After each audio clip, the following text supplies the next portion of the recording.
We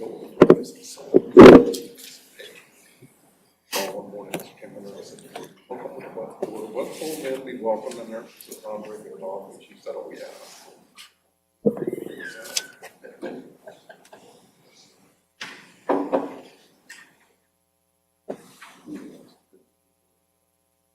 A lot of us do. I don't eat every day. Okay, it's 5 o'clock and we're going to call our work session for December 8th, 2025 to order. We have one item on our agenda, and that is the Polk City Regional Park Phase 1 presentation by Snyder and Associates. Is that you, Jason? Welcome. Thank you, Mayor. As Mayor said, I'm Jason Ledden with Snyder and Associates, and I have with me here in attendance Clay Schneckhoff as a member of our team as well, the landscape architect on our team, and I'm the project manager for the Regional Park Project. So Jason, we're going to either ask you to slide a little bit over so you're in front of that microphone, because for some reason we don't pick people up very well unless they're right in front of that thing. I can do that. Okay. Good? So. Okay. Awesome. Thank you all for having me here tonight. So the Regional Park Project, kind of want to start with, where did we start? So where this project started was with the Parks Commission and the master plan that you had done for this whole area, with the soccer fields, the 3 U19 soccer fields, the 3 U12s, the baseball fields off to the east, and then the softball fields, splash pad, playground, future dog park area to the south, with the trail highlighted there in the center. So that's kind of where this master plan started. Where are we at today on Phase 1? So what we have been working on is pulling together the Phase 1 details and drawings, which is going to include 3 U19 fields, 3 U12 fields, parking, the trail from 7th Street to the north, the completion of 7th Street, a practice baseball quad, and then a restroom building and a shell for a future concession building that the interior space would be finished later. So what this concept includes is 247 total parking spaces. And kind of a change between this plan and the master plan is we've added a drop-off lane between the water tower and the concession building there that you'll see. We feel that that is a good fit for this to allow people to drop kids off, materials, bats, balls, soccer balls, everything in between. We've also kind of taken the parking lot and we've separated it from the drive through the middle of the park. We feel that that's a good benefit to this project because that allows free flow of traffic in and out of the park, and you don't really get backed up into people who are backing in and out of parking spaces. So now that allows people to back in and out of their parking space and not really cause traffic jams, which can be a big concern in facilities like this. We've also added kind of an auxiliary parking bays there on the south of that drive. So we felt that around the 250 parking spaces for this facility is where we wanted to be in what we typically see in facilities like this. And so that south parking bay area is really going to service the future splash pad, dog park amenity space on the south side of that drive. Reason being is if you have little kids like mine, the second they get out of the car, where are they going? They're running across the parking lot to the splash pad, right? So this kind of provides that separation so that if you have kids like that you can park in this parking on the south and they don't have to run across this drive that's going to have traffic coming in and out. We also still have a trail connection kind of in the center of the parking bays that allows the connectivity between the building and the future amenity spaces to the south and connects you to the trail that continues through the regional park all the way throughout.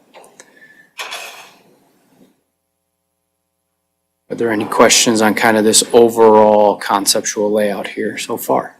Did the reorienting of the parking lot affect the increase in the price from the estimate? I have numbers here later on in the presentation. I'll get to that. I do like the idea of the drop-off lane. I am skeptical that it's going to be used that it's going to prevent people from doing exactly what it's designed to prevent people from doing. Sure. I think they're going to end up parking across and dropping off their kids anyways, and I become concerned about how many overall parking spots we lose to this concept idea. Of the drop-off. I would say I personally would value the extra spots, which are going to be more than 3 cars, more than the drop-off. That's probably not going to be used as intended. Sure. So a lot of times on these drop-off lanes, we see a painted curb, whether it's red, said fire lane, no parking signage, policing of other people usually tell people, hey, this is drop-off. Yeah, I think it's going to be used that way. It's going to be used as a drop-off, but it's not going to prevent people from doing that anyway elsewhere when it's busy. It could, potentially. Again, we see a lot of policing of other people saying, hey, that's a drop-off lane. Yeah, I think it'll still be used as a drop-off lane, but I think further down, people are still going to be dropping off, doing the same types of things. And again, trying to balance, is it more beneficial to have those additional spots? Sure. Or to have the drop-off lane? And so roughly that equates to about 8 spaces in that area. So it'd be 8 head-in spaces, or this area could be painted for spaces if the drop-off lane becomes, if we go with the drop-off lane now and then we want it to be painted for spaces later, it is roughly 4 to 5, if that is an option. Yeah, excellent. And is there anything that we're planning on doing along the actual driveway line in to prevent people from either parking on the sides of that lane? Sure. Or, again, when it gets busy, even up on the grass? Sure, so it'll have a full 6-inch curb, so you'd have to mount the full 6-inch curb to get up in the grass. Most vehicles, we do not tend people to do that. There will be signage for no parking signage along the street. It is narrow, similar to a single-family residential street. In width, that visually you should not be parking on there. Really, the best thing you can do is signage and painting the curb and enforcing it with fines. Excellent.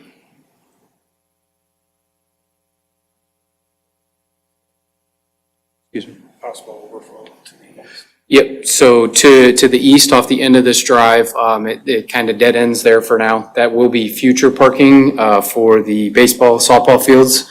That could also be utilized as parking. It is grassed area. It'll be graded in such that it could be used for parking. You could have it spray painted for stalls if you wanted to in the future, or people could just choose to park out there. Also, if we don't like that option, you could put bollards or some sort of physical barrier out there that stops folks from parking out there. So you do have both of those options. Awesome. Excellent. Jason, maybe more of a question for you. United signed off on the 3-and-3 field, U19 and U12. Yes, they were, during the mayor's thing, when they had representation, the square footage of soccer fields here, depending on if it's striped one way this year versus another way, another year, this would meet their growing needs. Okay, so then will we have any changes to the orientation at the existing sports complex because of this, or is that a later discussion? Probably a later discussion, but it does give us the flexibility to re-envision that space as well. In the overall grading, these fields are set up in a way that you could reorient them if needed to be used for different age groups as well with paint. Do we still have the drainage lanes between each of those U19 fields? You will, that's correct. With, it'll be small area intakes in between the fields with a minor slope. One thing to mention on here, you will see a dash line around each one of those fields. What that dash line represents is we have a 10-foot margin around each one of these fields for teams and spectators to sit. That is a fairly flat area. We want to provide that area so that people aren't rubbing up against each other or sitting back to back in their chairs out there, and then the drainage sits in between that. So that provides pedestrian access between the fields and allows people to sit and teams to sit as well.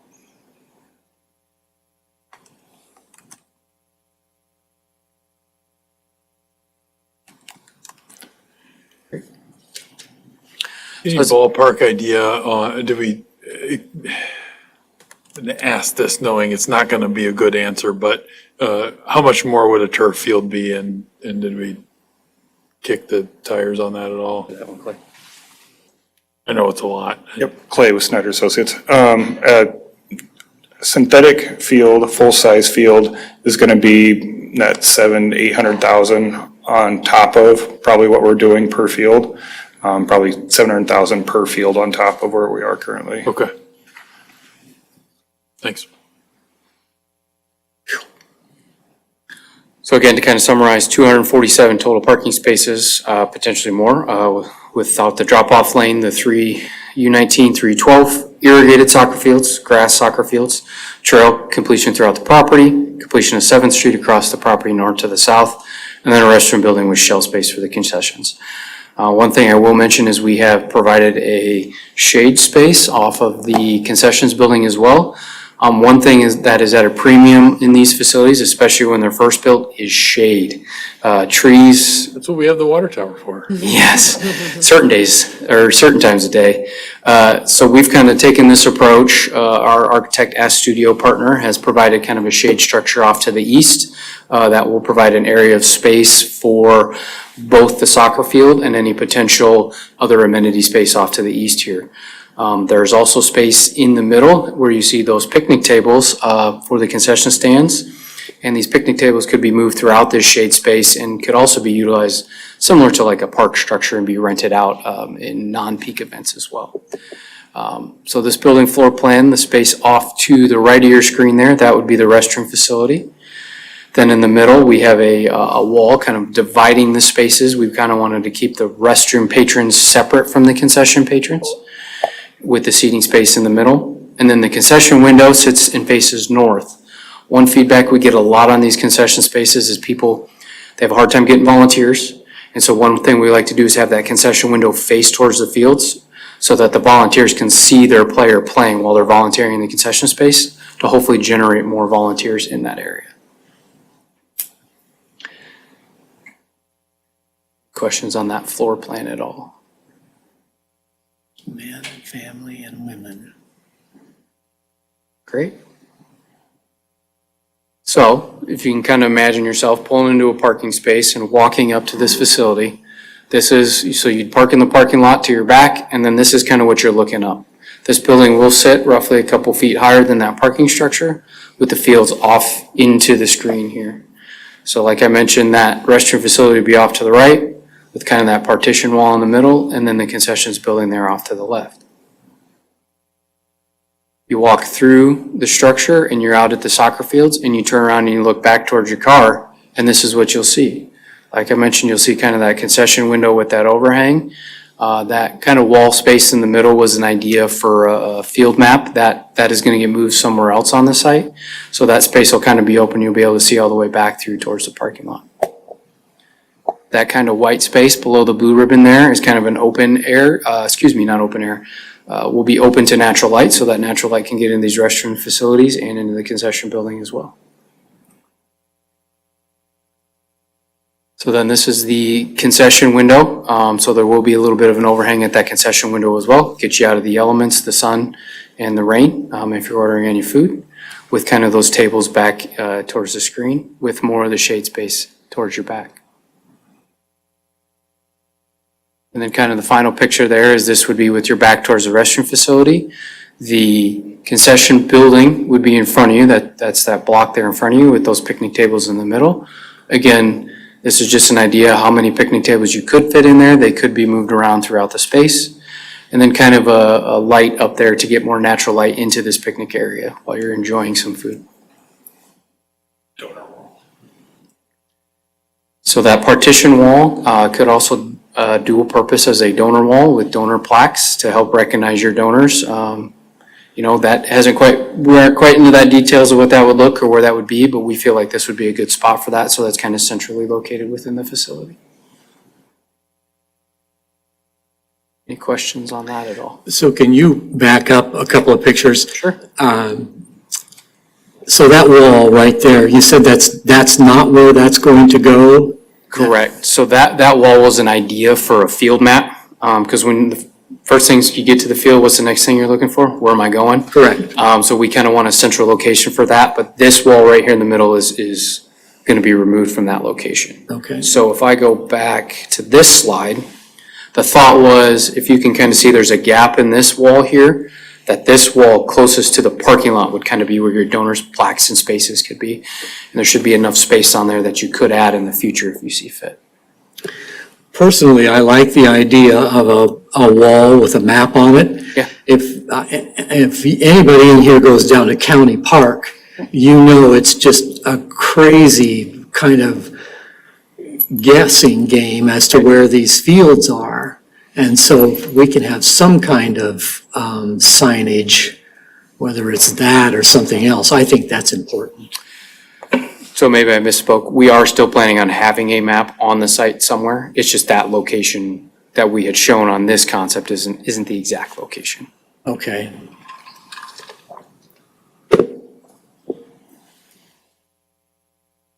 Any feedback on the donor wall?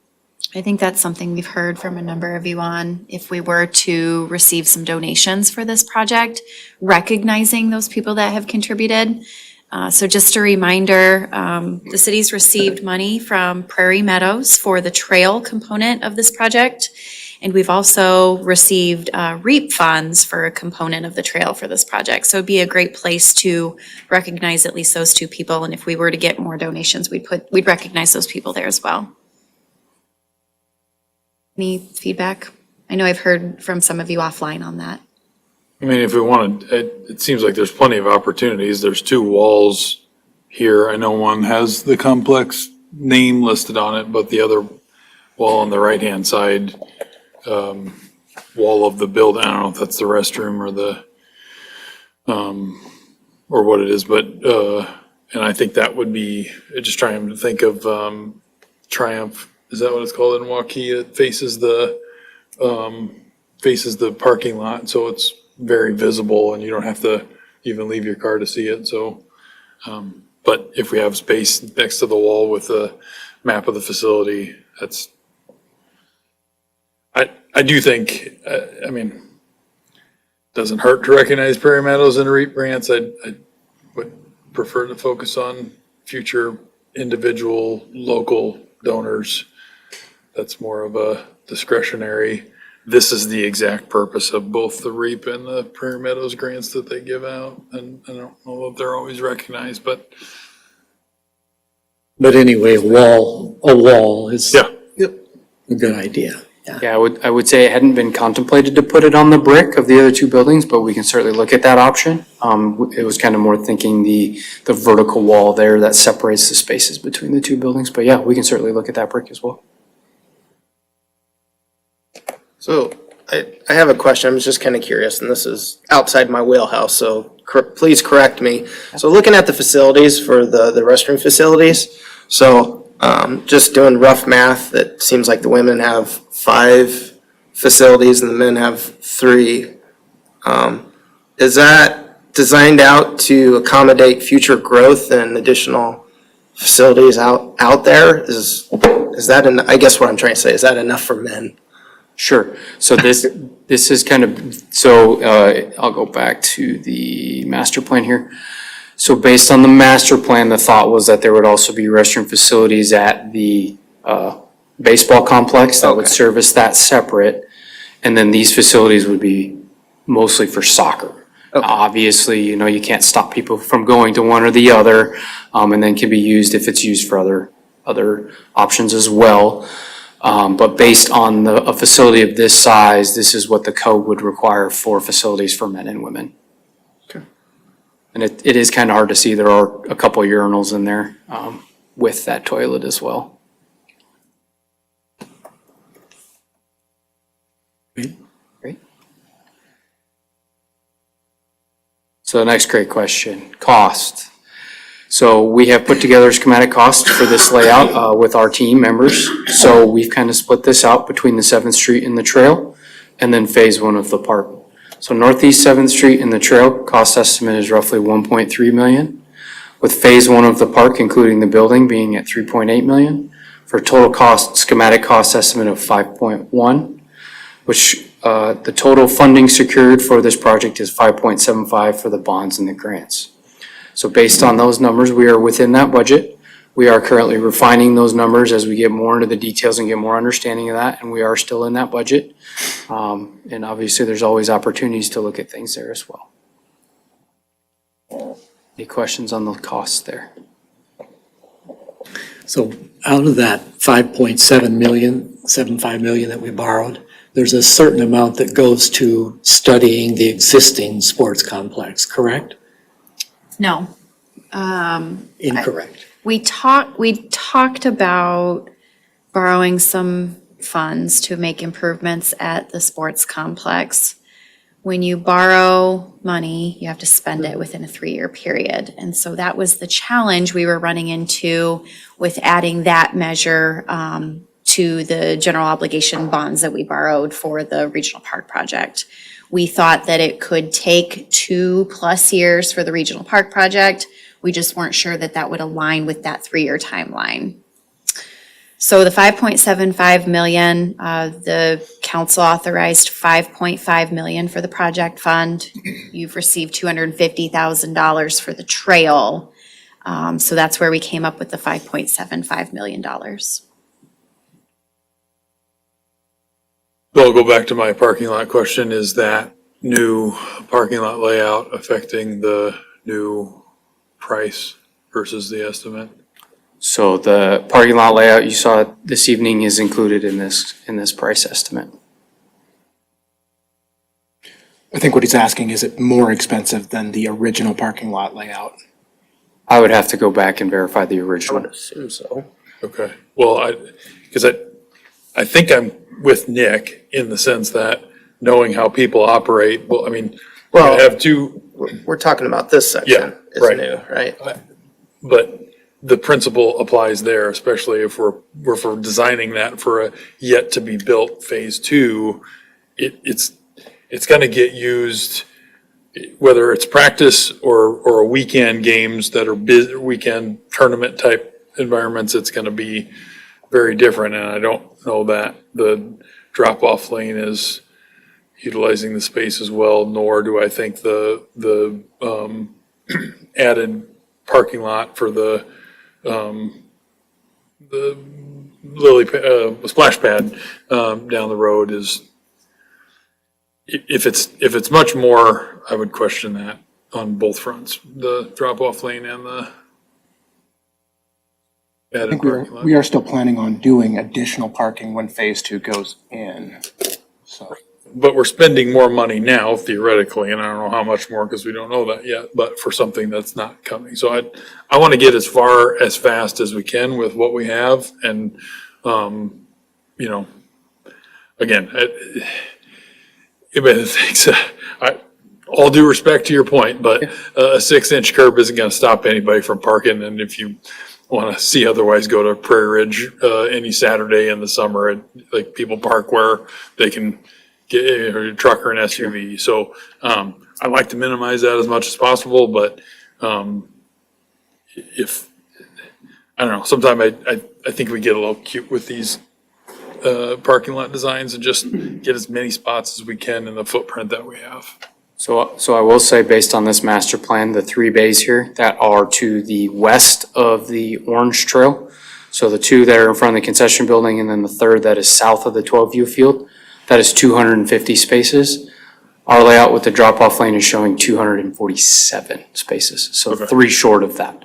So I would say that these roughly equate.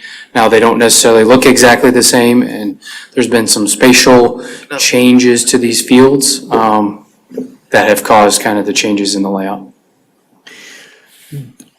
Jason, do you have an estimate on how many parking spaces we pick up by having Northeast 7th Street paved? Sure. So with Northeast 7th, in its classification, you would have roughly 50 parking spaces on 7th as well. 50 per side or 50? So it would be parking on one side, 50 on one side. And with the classification, I believe police would only allow parking on one side. So in your case of tournaments or large-scale events, you would have an additional 50 out there as well. Okay. Travis is shaking his head yes on the parking on just one side. It would essentially become where you have to alternate traffic if you park on both sides, which is not advisable on a collector street.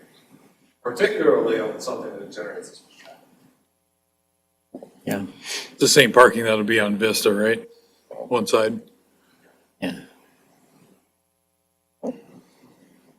I do agree with you on people and the way they park. Curbs seldom get in their way. Right. But what do? you try to control it, but in the madness of traffic coming in and out, people, they park wherever they find a place to park. We can't do anything. We won't be able to control that, I don't think, totally. Well, I hope we try to at least tackle it somewhat through education and somewhat of enforcement. I'd hate for us to go through all this effort that everyone's put in and then people not respect it and, potentially tear up the grass and the curbs and stuff like that. So I hope we think about a strategy on how we can enforce and do something. Yeah. Heck, if I have to go down there on game day and direct There. people with a stick, maybe that's what we need to do. There's our strategy, everybody. Someone volunteered. Seconded. One of the nice things about this, I think, is I don't know how much tearing up it would do, but you did say people could potentially park in the grassy area until it's filled in with ball fields at the end of the parking too. I agree. I think are you thinking more to the, what would that be, the? East. To the east, where the future Is parking lot would be. sorry, is that to the right of? Yeah. Yeah. Okay, and so that would be south, also be relatively flat, or no?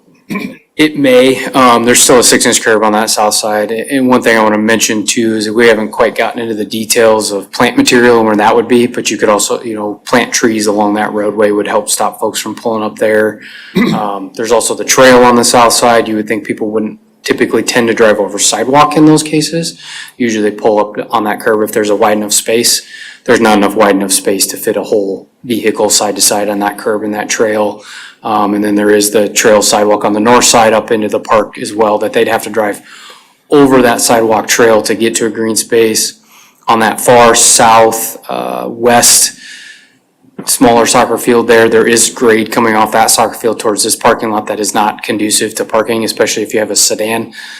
I have a sedan, I wouldn't be able to park up there. So really the space we're looking at is on the south side of the entrance drive, that's kind of green, open, flat space. But we could do some landscaping, whether we use plant material, shrubs, or trees. If you put that along that back of curb, most people don't tend to drive through plant material, but yeah, it's certainly stuff we could look at. And then, to your point, you could come off that far right-hand side of the screen, turn south, and you could have more parking there as well, because it'll kind of all be open grass, in this first phase. And with the parking spots in one entrance for the foreseeable future, that's okay? In this case, yes, we would recommend the second access to the north be part of phase 2. Jason Tran, how many parking stalls approximately do we have at the current sports complex? 130. So we're going to double this with less field space. So I would say we have more than ample parking, especially if we're going to properly phase games between two sports complexes at the same time. And that's a good point too. A lot of these facilities, they don't schedule very well. Everybody starts at the same time, ends at the same time. If you can stagger even 5 minutes, that significantly helps. Well, I think there's going to that be. may be the only thing more likely to get you killed than your parking attendant plan is trying to get these groups to schedule with other groups in mind. Because, I don't want to speak for Jason, but he's gone down that path and been beaten over the head with a stick a number of times. And and every day of the week is probably fine, but you get to tournaments where it's a little bit harder to schedule. You've got everybody, still there from the first game, arriving for the second game, and it's chaos for about a half an hour window. None of the tournaments I've gone to and to be able to figure it out. So, but I think Jeff Walter's overriding point is it's not the versus sports column, that we're adding 200 and some spots and 4 fields, that we don't have now. So adjust as we need. Sorry, I didn't. No, that's fine. I was gonna say, it's gonna be hard to keep people away from the new facilities, right? Everyone's gonna wanna schedule, and Jason's gonna have his hands full trying to figure out who gets what, so. Yeah, but the beauty of having this is it complements the existing Yep. complex now where it can actually rest and improve. Yeah. Well, I like the idea of trying to implement things, to talk at the beginning, to implement ways to keep people off the grass where they're not supposed to be. Absolutely. So they're not parking all over Recreation. And 7th Street is a good part of that equation. Yes. Because, you know, people can park along 7th Street, so that will help a lot. So I invited the members of the Planning Committee to come, and I see there are 3 of them here. I would invite them to ask any questions of Jason if you have any, but council, have you asked all of your questions? I've got a couple more. So hold on for Nick.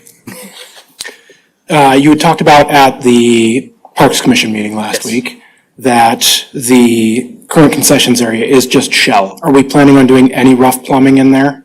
So you'll have plumbing to the facility, but it'll just be cut off at the floor. Okay, so there is future to put in a sink or, Correct. perfect. And then the next question is positioning of water fountains out there. There is intended to be one on the north side of the restroom building, and there'll be a tall one and a short ADA accessible one. Okay, knowing that this is soccer, might want to consider either a second one or, Absolutely. and/or possibly a outdoor usable bottle filling station.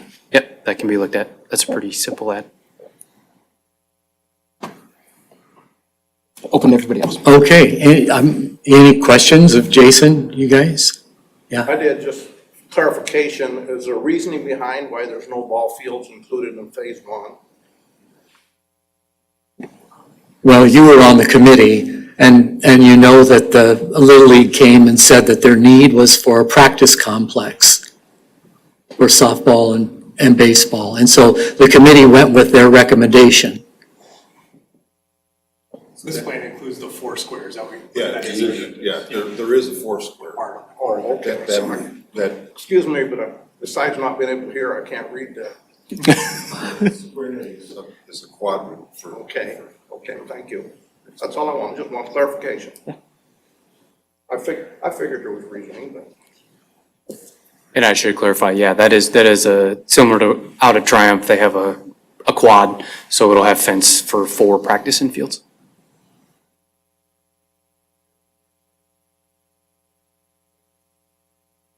My only thought on your design for that roof structure is you've got the big hole in the center for sunlight. But I think, like, as you pointed out, shade's kind of a premium in facilities, so I think if you had that enclosed, just gives more shade space for people to, you know, hide out of the elements or whether it's rain or sun in the summertime, but.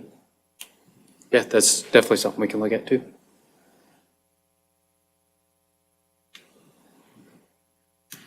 Okay, Jason. Did have one more slide. Oh, okay. Schedule. So anticipated schedule, we are still currently working through the details of the design. We look to come back to this council in January with more finalized plans and construction drawings with an anticipated February 26 bid period for a bid opening in early March of 26, so we can hit the ground running when the weather gets better in spring. So starting around April, obviously April can be wet, it can be dry, you don't know, so we'd like to start as soon as possible with a final completion and fields ready to play on in fall of 27. That allows the grass to get growing and get us a full season of grass growth out there and have a good healthy root system built up so that it can get beat up with the soccer.